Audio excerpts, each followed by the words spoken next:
Oh, j'aimerais bien savoir peindre comme ça. Comment il fait toutes ces couleurs? C'est de la peinture à l'huile. De l'huile? Mais c'est pour faire la cuisine, pas pour faire de l'art. Bien sûr que si, la peinture à l'huile est utilisée depuis très longtemps. Il existe aussi la gouache, l'aquarelle, la tempéra et la fresque. Mais suis-moi, je vais te montrer un peu comment la peinture à l'huile a été inventée. C'est Jan van Eyck qui aurait inventé la peinture à l'huile au XVe siècle. Par la suite, elle est utilisée par des peintres comme Titien, Léonard de Vinci ou bien après Claude Monet. En réalité, c'est Giorgio Vasari qui écrit que Jan van Eyck est le père de la peinture à l'huile. Mais il n'a en rien inventé cette peinture. Seulement, au Moyen-Âge, les artistes flamands mettent en place de nouvelles recettes pour peindre sur bois ou sur toile. En cherchant à améliorer les effets d'espace, de lumière ou de volume, les peintres arrivent à une véritable nouvelle technique. Les peintures de cette époque ont l'air précieuses, avec des détails très fins. La technique flamande est ensuite diffusée en Italie, notamment à Venise, où on retrouve des artistes comme Antonello de Messine ou Titien. Il faut comprendre que selon l'artiste, la région ou l'époque, la peinture à l'huile s'utilise différemment. On peut lui donner un effet très lisse, comme chez Jan van Eyck, lui donner un effet de flouté, comme chez Léonard de Vinci, avec sa technique du sfumato. On peut aussi l'empâter, comme fait Titien. La peinture à l'huile est utilisée continuellement jusqu'à aujourd'hui. Au XIXe siècle, elle est symbole des temps modernes. Mais les peintres ont tendance à l'utiliser maladroitement. Le savoir-faire traditionnel se perd au fil du temps. Mais je ne comprends pas bien. Comment on peut mettre de l'huile sur un tableau? Comment ça marche? Laisse-moi enfiler ma blouse et je t'explique. Une peinture est constituée de pigments broyés qui sont liés dans de l'huile. Pour l'aquarelle ou la gouache, le liant c'est l'eau.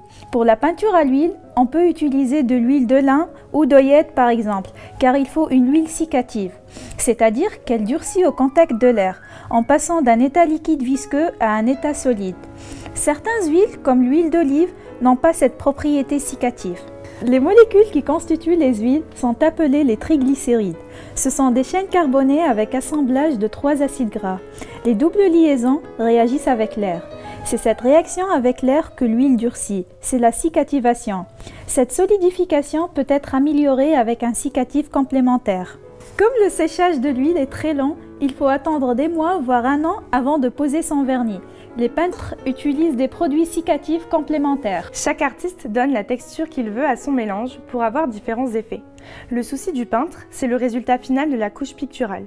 La qualité finale de la peinture dépend donc du peintre ainsi que de la lumière et du milieu environnant. Mais le produit cicatif dans tout ça, qu'est-ce qu'il va apporter de plus à la peinture? Viens, allons au labo voir ça de plus près. D'après une recette du XVIIe siècle, les éléments fondamentaux sont l'huile de lin et l'oxyde de plomb. L'oxyde de plomb?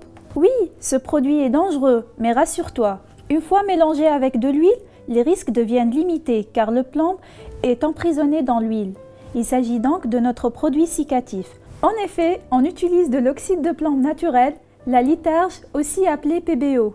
Pour fabriquer une huile pour peindre, il faut peser la litharge et l'huile selon des quantités très précises. L'oxyde de plomb est broyé avec l'huile pour obtenir un mélange très homogène.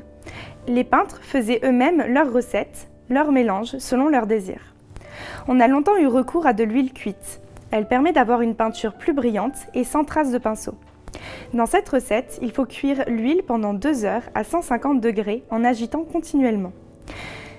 On obtient ainsi un mélange homogène, stable, translucide et fluide. Au cours du chauffage de l'huile avec la litharge, le mélange brunit peu à peu et devient visqueux. L'huile se comporte comme un liquide newtonien, c'est-à-dire que la viscosité est indépendante de la contrainte qu'on lui applique. L'huile crue est très fluide et liquide, tandis que l'huile cuite est beaucoup plus visqueuse. Et lorsqu'on ajoute de la litharge, on obtient une pâte très visqueuse. Plus la quantité d'oxyde de plomb augmente, plus la viscosité est importante. On peut mieux comprendre le phénomène de séchage grâce à la spectroscopie infrarouge. Et comment ça marche l'infrarouge?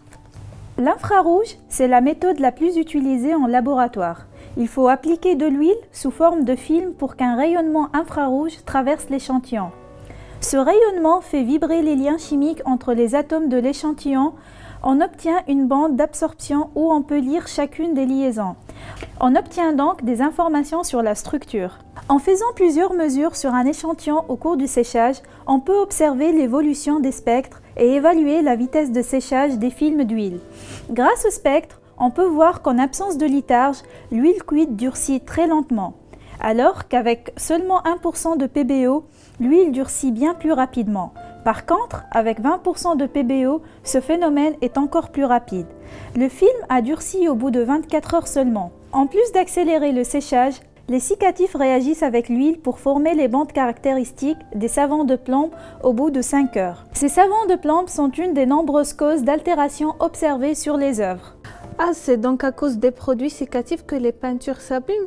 Des peintures comme le radeau de la Méduse de Théodore Géricault ou la Joconde de Léonard de Vinci sont aujourd'hui indéplaçables, trop fragiles. Mais la dégradation d'un tableau est due à de multiples facteurs. Il faut prendre en compte le support utilisé, l'huile, les pigments et les éléments complémentaires. Au XIXe siècle, les peintres avaient tendance à utiliser excessivement de produits sécatifs et c'est une des causes pour lesquelles les peintures se sont parfois vite dégradées.